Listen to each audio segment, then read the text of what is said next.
आणि आता विडा कुठं आहोत. आईच्या दरबारी दरबारी खबर गेली ग,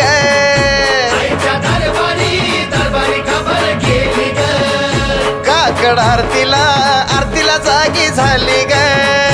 काकड आरतीला आरतीला जागी झाली ग, 125 पानाचा इडा केला ग, 125 पानाचा इडा केला ग, येडा माईच्या मुखी दिला ग, येडा माईच्या मुखी दिला ग, आईचं रंगला वट गोर ग, आईचं रंगला वट गोर ग, गेली खाऊन शंभू मोर ग, गेली खाऊन शंभू मोर ग, जगाचा निराळा इडा केला ग,